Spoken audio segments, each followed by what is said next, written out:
Llegamos al lunes 23 de septiembre y por fin salen a la luz los trapitos sucios, o mejor dicho, podridos de Primero Justicia, porque sucios están hace ratísimo. Por fin sale a la luz la verdad sobre Primero Justicia. De eso vamos a hablar en el programa de hoy.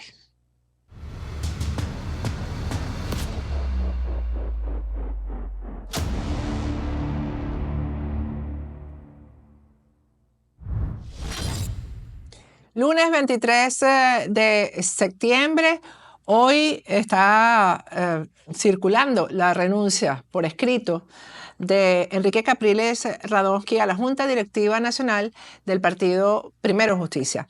Vamos a compartir con ustedes el texto, sobre todo la parte final en la que se refiere directamente a Julio Borges.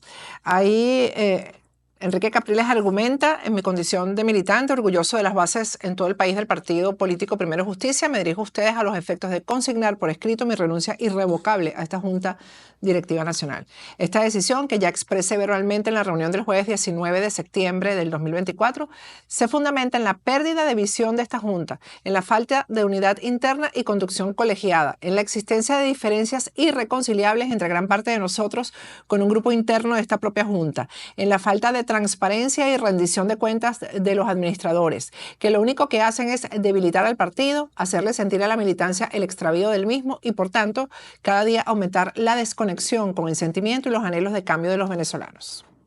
La Junta de Dirección Nacional hoy día no tiene un plan claro ni una propuesta política sólida que le abra caminos democráticos al país en tiempos de tanta turbulencia e incertidumbre. La inercia nunca será la solución, más luego de la elección presidencial del 28 de julio del 2024 y el robo de la soberanía popular por parte de quienes están en el poder en Venezuela.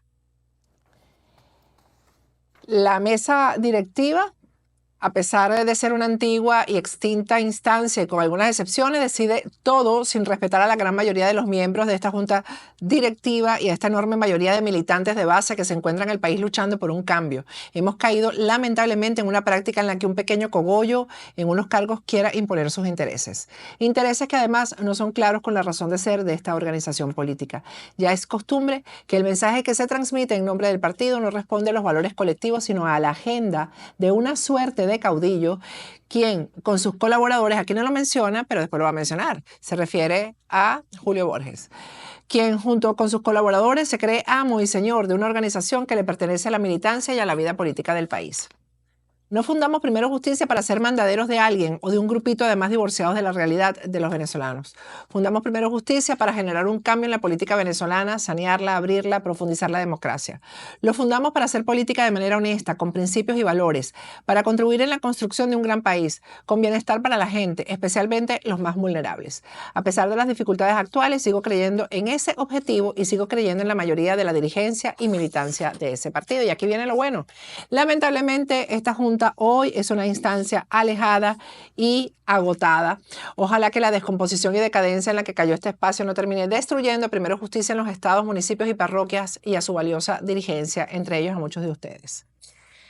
La última página, producción, dice: finalmente, debo mencionar que ante todas las bajezas a las cuales hemos sido expuestos algunos militantes de Primero Justicia por parte del señor Julio Borges, quien maneja las comunicaciones del partido dándole prioridad a sus intereses particulares y quien además tiene una larga historia en el uso pagado de redes y portales para atacar y desprestigiar incluso a miembros de este partido y de la oposición democrática venezolana, me reservo el derecho de hacer pública esta carta y dejar claro ante nuestra militancia y el resto de los venezolanos las verdaderas razones de mi salida de la actual Junta Directiva Nacional de Primero Justicia. Bueno, aunque hay analistas que dicen que esto no tiene nada que ver con el escándalo desatado con la salida de Edmundo González Urrutia de Venezuela, a instancias y presionado no solamente por José Luis Rodríguez Zapatero, sino por un personaje del cual vamos a hablar hoy y hemos hablado en muchas oportunidades, que se llama Eudoro González de Llán. Aunque digan que eso no tiene nada que ver, por supuesto que sí tiene que ver. El diario El Mundo de España, podemos poner en pantalla las publicaciones, habló en detalle de lo que ocurrió con la salida de Edmundo González Urrutia de Venezuela. El título del artículo es: el enviado de Zapatero se infiltró en el equipo político de Edmundo, y se refieren precisamente a este personaje que ven ustedes en pantalla, que es Eudoro González de Llán. Se infiltró, y nosotros ahora vamos a ir más allá de lo que ya ha salido en todos los medios y en todas las redes. También el diario El Mundo, pónmelo otra vez por favor, se refiere a la participación de Zapatero, lo cual es muy importante. Pero estamos hablando de dos personajes aquí que fueron fundamentales para la salida de Edmundo González Urrutia. ¿Con qué fines?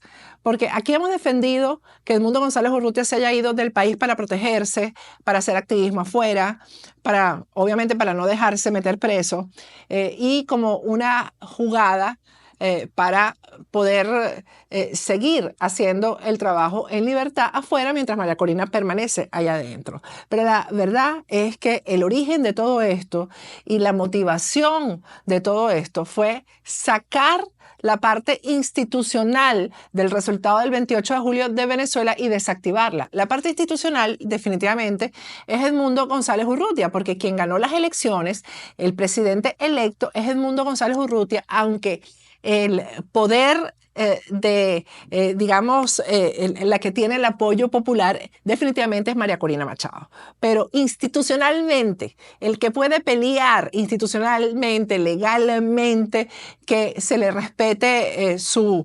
derecho a juramentarse el 10 de enero, es Edmundo González Urrutia. Es decir, María Corina Machado no puede juramentarse en lugar de Edmundo González Urrutia.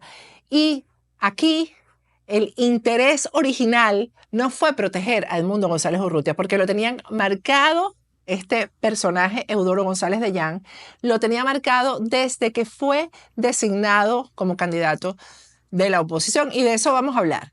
¿Quién lo manda a marcar? ¿Por qué lo marcan? Y ¿por qué dentro de la oposición?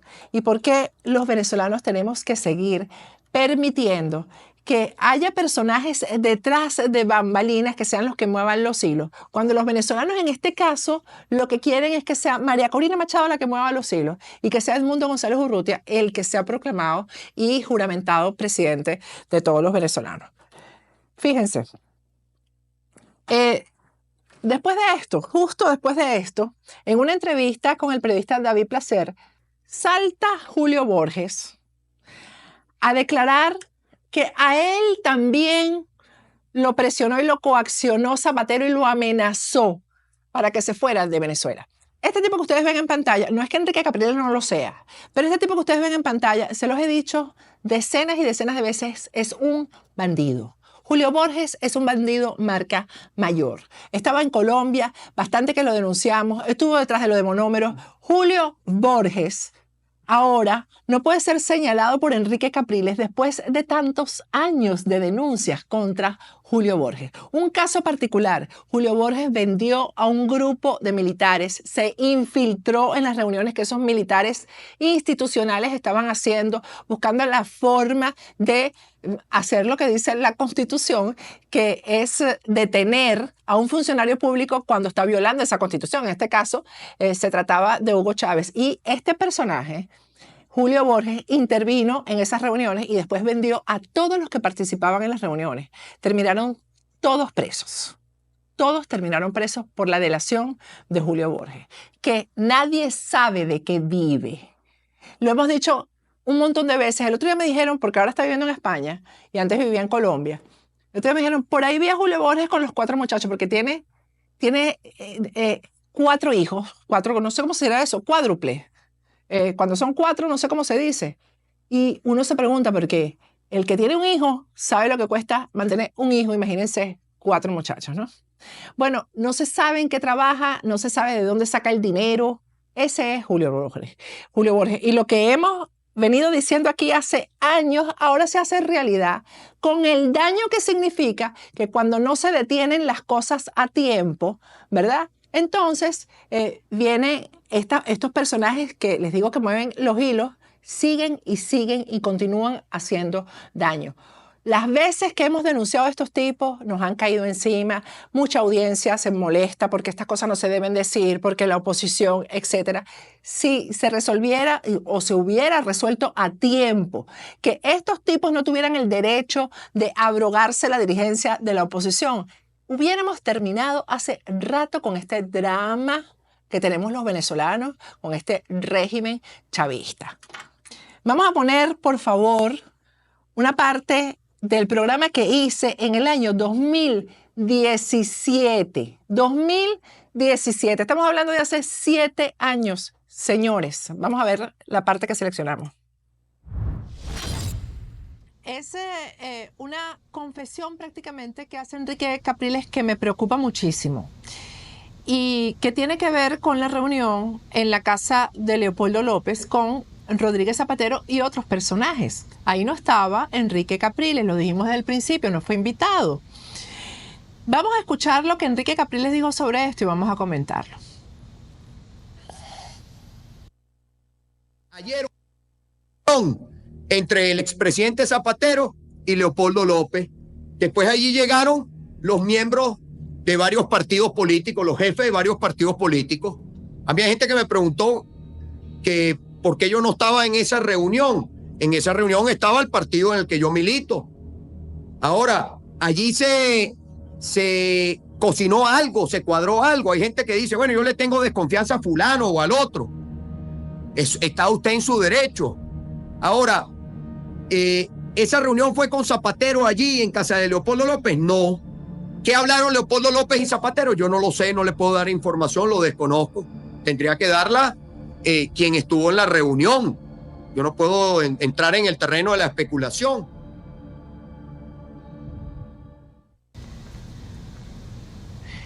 Gravísimo, ya les voy a decir por qué.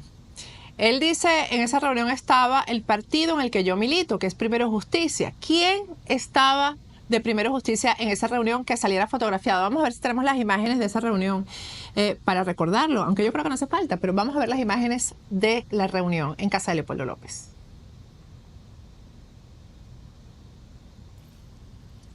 Bueno, Carlos Ocariz, el inefable Carlos Ocariz, que ya sabemos cómo se ha movido bastante para negociar a favor del gobierno, era el que estaba presente en esa reunión. Entonces uno se pregunta, ¿cómo es posible que una reunión de tanta importancia y que ha causado tanto comentario y tanto revuelo no sea producto, ¿verdad?, de una reunión del Partido Primero Justicia para informar acerca de lo que allí se habló? Yo me pregunto si Enrique Capriles no se comunicó con Carlos Ocariz o con Julio Borges, que no se sabe si estaba en la reunión, porque no aparecen las fotos, pero el Nacional informó que sí estaba en la reunión. Pero el hecho es que Julio Borges tiene que saber qué fue lo que se habló ahí. Enrique Capriles no se comunica con su partido. Enrique Capriles ya no forma parte de Primero Justicia en los hechos. Hay una división dentro de Primero Justicia. ¿O es que a alguien como Capriles, este sector de Primero Justicia, que es el negociador, el de Carlos Ocariz, no le conviene informarle lo que ahí se habló? Porque... bueno, tú tienes 7 años, entonces hace 7 años, o sea, Capriles tuvo 7 años para tomar medidas sobre esto y no las tomó. Pero lo peor es que no las tomamos, ni siquiera los venezolanos.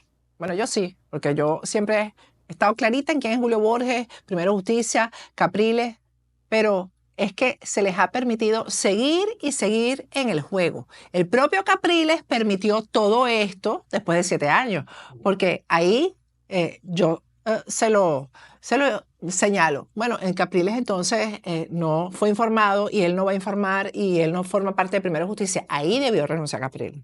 Ahí debió renunciar. No 7 años después. 7 años en los que ha pasado de todo y han hecho de todo.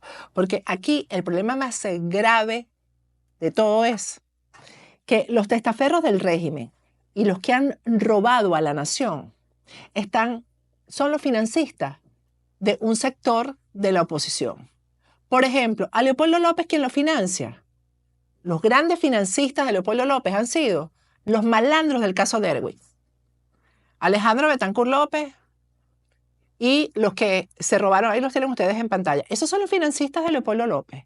Entonces, ¿cómo es posible? ¿Cómo es posible que el dinero con el que se financia a quienes han querido apoderarse de la oposición y del liderazgo de la oposición sea el dinero que se le ha robado a todos los venezolanos? Es porque estos tipos, el plan de estos tipos es el mismo plan del chavismo: llegar al poder para saquear, para robar y sobre todo para perseguir. Para eso también quieren llegar al poder. Bueno, la idea aquí original, me voy con Eudoro González de Llán. ¿Quién es Eudoro González de Llán? Y les voy a decir una cosa. Esto a mí me cuesta y ya les voy a contar por qué. Porque conocí al padre tanto de Eudoro González de Llán como de Leonardo González de Llán, que es su hermano, el ladrón mayor, que ya les voy a contar.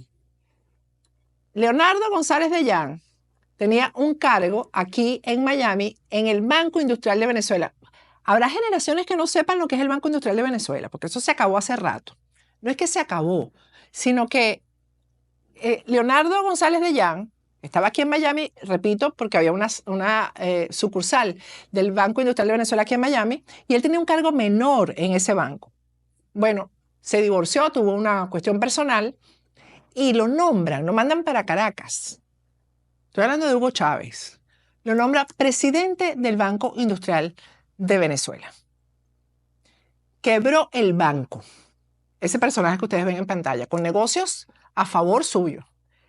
Quebró el banco y el régimen le inyecta dinero nuevamente para reflotar el Banco Industrial de Venezuela y volvió a quebrar el banco. Este mismo personaje, porque es que quebró el banco y lo dejaron a él en la directiva. Volvió a quebrar el banco y con la platica robada se fue a vivir entre Londres y Dubái. Ese es Leonardo González de Llán. Su socio es su hermano Eudoro González de Llán, que fue el que estuvo detrás de la operación. Eso sí fue una operación de extracción de Edmundo González Urrutia. Porque, repito, la intención en ningún momento fue proteger a Edmundo González Urrutia. ¿Por qué Edmundo González Urrutia confía tanto en estos bandiditos? Sobre todo en este personaje que es miembro del partido Primero Justicia y que hasta ahora no ha dado ninguna explicación a Primero Justicia de la actuación, porque Primero Justicia se está sacudiendo el problema y diciendo que ellos no tenían idea de la operación que estaba ejecutando Eudoro González de Llán. El padre de estos muchachos, y por eso es que esto a mí me cuesta tanto, los periodistas de mi generación, que cubríamos Congreso hace más de 20 años, conocimos al padre de estos muchachos. Vamos a ponerlo en pantalla. Ese personaje que de solo verlo me da nostalgia y me da tristeza, porque yo no sé si uno se va de aquí y sigue viendo para abajo o para arriba, depende de donde uno esté, ¿no? Pero este señor era uno de esos políticos de quienes no se puede decir absolutamente nada. Un hombre del partido Copey, absolutamente transparente. Un hombre, un caballero, un señor con letras mayúsculas. Eso es lo que puede describir a este personaje, que por cierto, muchas generaciones no sabrán tampoco quién era Arístides Calvani. Busquen en Google, averigüen quién era Arístides Calvani. Arístides Calvani era senador por el estado Sucre y la única persona, el único político que él quiso que fuera su suplente fue Eudoro González, papá.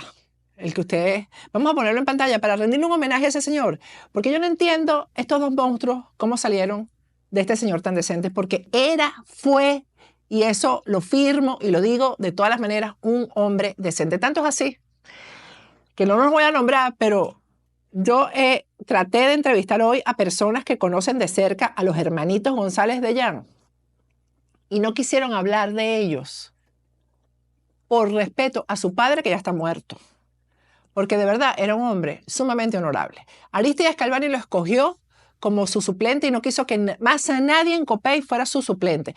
Arístides Calvani, un hombre de honor. Revisen, porque no les voy a echar el cuento ahora de quién era Arístides Calvani, para quienes no sepan. Bueno, una vez que Arístides Calvani se retira del Senado, quien lo sustituye es Eudoro González, este señor con mayúscula. Bueno, por la relación que Edmundo González Urrutia tuvo con Eudoro González padre, es que Edmundo González Urrutia confía en Eudoro González hijo, que se le acerca.